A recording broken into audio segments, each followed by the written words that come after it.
Hello guys, welcome back to the channel. आज हम पढ़ेंगे कंज्यूमर इक्विलिब्रियम। कंज्यूमर इक्विलिब्रियम तुमने पहले भी पढ़ा है, लेकिन पहले हमने पढ़ा था कार्डिनल के केस में। ठीक है, अब हम पढ़ रहे हैं आईसी इंडिफरेंस कर्व के केस में, ऑर्डिनल के केस में। ठीक है, यहाँ पर इस कॉन्सेप्ट के बाद आपका कंज्यूमर इक्विलिब्रियम हो जाएगा फिनिश। ठीक है, लास्ट है, लेकिन last but not the least, छोटा पैकेट बड़ा धमाका, इंपॉर्टेंट पॉइंट है, एक एक करके समझिएगा, अच्छे से समझिएगा। उससे पहले चैनल को सब्सक्राइब कर दीजिएगा। शुरू करते हैं। तो इसका फंडामेंटल क्या है, इसका जो मेन कॉन्सेप्ट है वो क्या है? Consumer equilibrium refers to situation where consumer maximize satisfaction within limited income and price of goods. मेरे पास इनकम फिक्स है, ठीक है, मेरे पास इनकम क्या है, फिक्स है, और प्राइस का गुड्स भी फिक्स है, लेकिन उसी में ही मुझे खुश होना है, उसी में मेरे को सेटिस्फाई होना है। फॉर एग्जाम्पल, मेरे पास 100 रुपए है। अब इसमें चाहे मैं आइसक्रीम खाऊं, पिज्जा खाऊं, बर्गर खाऊं, कोल्ड ड्रिंक पीऊं, 2 चीज लूं, 4 चीज लूं, 100 रुपए में ही लेना है और उसमें खुश भी होना है। तो वो है मेरा कंज्यूमर इक्विलिब्रियम। फॉर एग्जाम्पल, मैंने इसमें 2 आइसक्रीम खा ली और 3 कोल्ड ड्रिंक पी ली और मैं फुल टू खुश हूँ। मेरे को वो जिंदगी में कोई चीज कॉम्बिनेशन उस टाइम पे कुछ कर ही नहीं सकता, इससे ज्यादा खुशी मिल ही नहीं सकती। तो वो क्या है? कंज्यूमर इक्विलिब्रियम है। उस पर्टिकुलर मोमेंट पे आपको उन चीजों को कंज्यूम करने से सबसे ज्यादा खुशी मिलती है, तो वो होता है कंज्यूमर इक्विलिब्रियम। ठीक है, consumer equilibrium is a consumer is in equilibrium when the slope of the indifference curve, indifference curve का जो स्लोप है equals the slope of budget line, budget line के स्लोप के बराबर आ जाएगा और वो हाईएस्ट अटेनेबल सेटिस्फेक्शन पे पहुंच जाएगा, तब जाकर के आपका इक्विलिब्रियम हो जाएगा। अब ये कॉन्सेप्ट क्या है, ये समझ लो, फॉर्मूला से समझ लो क्या है। ये कॉन्सेप्ट है जब आपका MRS XY, जब आपका एक्स वाई जो है प्राइस ऑफ स्लोप लाइन के बराबर आ जाएगा, जब आपका मार्जिनल रेट ऑफ सब्स्टिट्यूशन है वो प्राइस लाइन, मैंने आपको फॉर्मूला बताया था इससे पिछली वाली वीडियो में, इसको बोलते हैं slope of budget, slope of price line, slope of budget या फिर प्राइस लाइन का फॉर्मूला जो था पिछली वीडियो में बताया था। तो जब ये दोनों आपस में इक्वल हो जाता है, हमारा जो इक्विलिब्रियम आ जाता है, ये था फर्स्ट ऑर्डर कंडीशन। ऐसा होना ही होना चाहिए जब आपका मार्जिनल रेट ऑफ सब्स्टिट्यूशन, आपका MRS ऑफ एक्स वाई किसके बराबर आ जाएगा, price of X divided by price of Y के बराबर आ जाएगा, तब आप इक्विलिब्रियम में आ जाओगे। दूसरा, स्लोप ऑफ आईसी, इसको वो भी बोलते हैं कि आईसी का स्लोप जब बजट लाइन के स्लोप के बराबर आ जाएगा, ये इसी का ही इक्वेशन फॉर्म है। ठीक है, वर्ड में है, जब आईसी का स्लोप हमारा बजट लाइन के स्लोप के बराबर आ जाता है उसको हम बोलते हैं इक्विलिब्रियम। अब सेकेंड ऑर्डर कंडीशन क्या है कि IC must be convex to origin. Convex बताया था ना, आईसी की शेप इस तरीके से होनी चाहिए, ना कि इस तरीके से। तो ये करेक्ट शेप है, this is the correct shape. IC ensures diminishing marginal rate of substitution, जो मार्जिनल रेट ऑफ सब्स्टिट्यूट है वो कम होना चाहिए। फॉर एग्जाम्पल, मैंने एक पिज्जा लिया, उसके बाद 6 कोल्ड ड्रिंक ली, अगर दूसरा पिज्जा लेना है तो कोल्ड ड्रिंक 5, कोल्ड ड्रिंक मैंने ली 4, तीसरा पिज्जा के लिए 3। तो देखो, यहाँ पे मैंने 2 सेक्रीफाइस किया, यहाँ पे मैंने 1 सेक्रीफाइस किया। तो जो रेट ऑफ सेक्रीफाइसिंग है ना, वो क्या है, कम होना चाहिए, मार्जिनल रेट ऑफ सब्स्टिट्यूशन होना चाहिए, तब जाकर के ही वो कॉन्वेक्स बनेगा। ये मैंने आईसी वाली वीडियो में आपको समझा रखा है। ठीक है, तो अब आगे चलते हैं, इसको टेबुलर फॉर्म में समझने की कोशिश करते हैं कि किस तरीके से हमारा आईसी ड्रॉ होता है, किस तरीके से हमारा कंज्यूमर जो है इक्विलिब्रियम में आता है। तो देखो, कॉम्बिनेशन मैंने आपको दी है ए से ई तक। यूनिट्स ऑफ एक्स,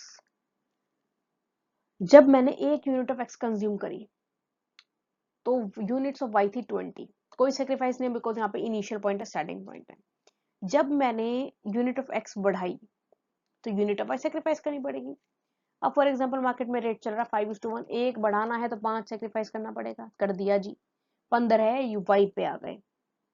ठीक है जी, एक आइसक्रीम खाने के लिए 5 कोल्ड ड्रिंक सेक्रीफाइस कर दी, तीसरी आइसक्रीम खाने के लिए 4 कोल्ड ड्रिंक सेक्रीफाइस कर दी, चौथी के लिए 3 कर दी और पांचवी के लिए 2 कर दी। देखो, 5 4 3 2, कम हो गई ना।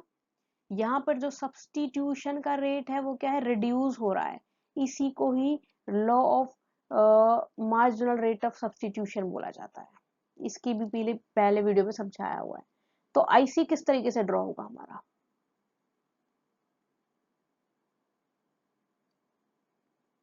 देखो, ये हमारा एक्स एक्सिस,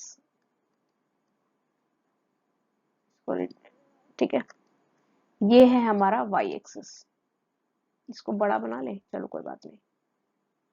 तो 1 2 3 4 और 5, 2 4 6 8 10 12 14 16 इसको रेज करना पड़ेगा।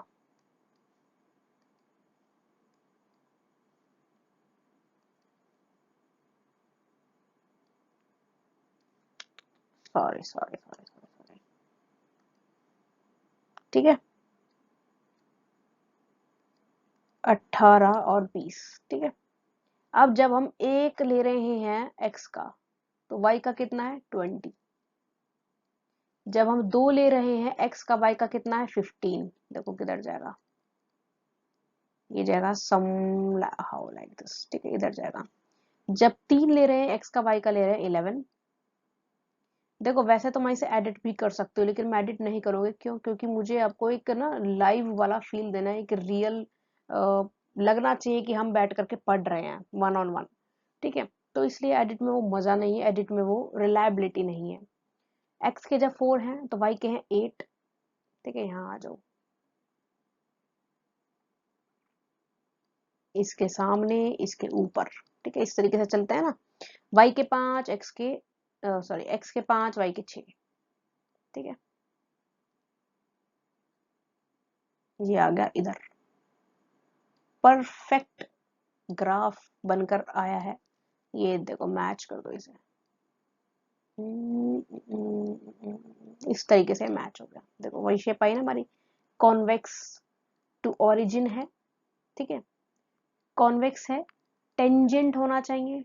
टेंजेंट मतलब पॉइंट ऑफ ओरिजिन से जो है झुकाव होना है। देखो यहाँ पे इस पॉइंट पे झुकाव आ रहा है ना, ये सी शेप आ रही है ना, देखो इस पॉइंट से झुकाव है, तो टेंजेंट टू ओरिजिन बोलते हैं इसे, ठीक है टेंजेंट टुवर्ड्स ओरिजिन।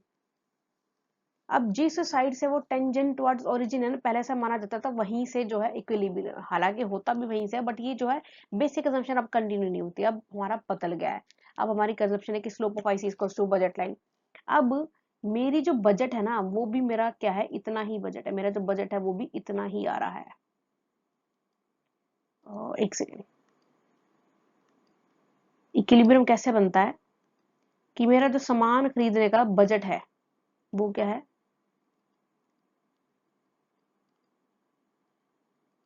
वो भी इतना ही है।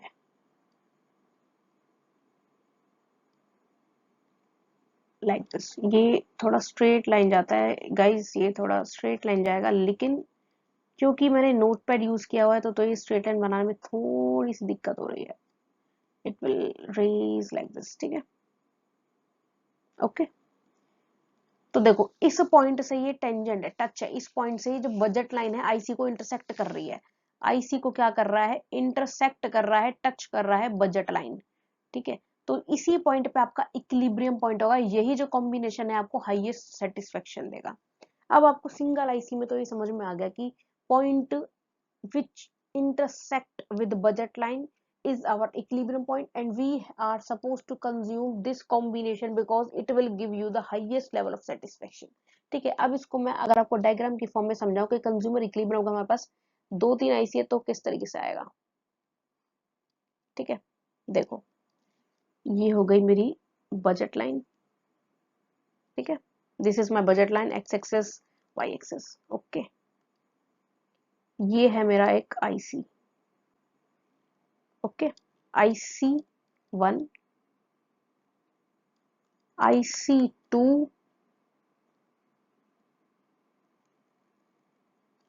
IC3, 3 आईसी है। अब मैंने आपको बताया था कि हाईएस्ट आईसी हाई सेटिस्फेक्शन, देखो सेटिस्फेक्शन हाई सबसे ज्यादा IC2 पे है, लेकिन यहाँ इक्विलिब्रियम नहीं है, क्यों? क्योंकि ये मेरी बजट लाइन में हमने पढ़ा था कि जो बजट लाइन से बाहर है वो है अनअटेनेबल, और अनअटेनेबल है मतलब हम उसको अफोर्ड नहीं कर सकते, ये हमारे हैसियत से बाहर है तो इसे हम नहीं खरीदेंगे, तो इसलिए यहाँ पर इक्विलिब्रियम नहीं है। IC3 ये है क्या है, अटेनेबल तो है, खरीद तो सकते हैं, लेकिन फुल सेटिस्फेक्शन नहीं है, कमी रह जाएगी, ये जो है अंडर यूटिलाइजेशन वाला बात हो जाएगा, ठीक है अंडर सेटिस्फेक्शन हम रह जाएंगे, हमको ये रहेगा यार और खरीद सकते थे और खुश हो सकते थे लेकिन नहीं हो पाए, तो इसलिए ये भी सेटिस्फेक्शन नहीं होगा। सेटिस्फेक्शन होगा IC1 पे, क्यों? क्योंकि ये आपके बजट लाइन को टच करे, आपके बजट के अंदर है कॉम्बिनेशन। अब देखो इस पॉइंट पे क्यों नहीं होगा, ये पॉइंट भी तो सेम ही सेटिस्फेक्शन दे रहा है ना, लेकिन ये भी हमारे पॉइंट में इक्विलिब्रियम नहीं माना जाएगा। एक आईसी सेम सेटिस्फेक्शन देती है, आपको बताया था, लेकिन ये पॉइंट पे सेटिस्फेक्शन क्यों नहीं है, क्योंकि बजट लाइन के बाहर है, अनअटेनेबल है। ये पॉइंट पे सेटिस्फेक्शन क्यों नहीं है, बजट से बाहर है। ये पे क्यों नहीं है, बजट से बाहर। सिर्फ ये वाला पॉइंट मेरे बजट के अंडर आ रहा है, तो this will be my equilibrium point. ठीक है, ये था आपका consumer equilibrium in case of multiple ISIS. ठीक है, और इफ आपको कोई भी दिक्कत है कमेंट सेक्शन में आप मेंशन कर दीजिएगा, आपको दोबारा से लाइव क्लास में समझा देंगे, कोई इशू नहीं है।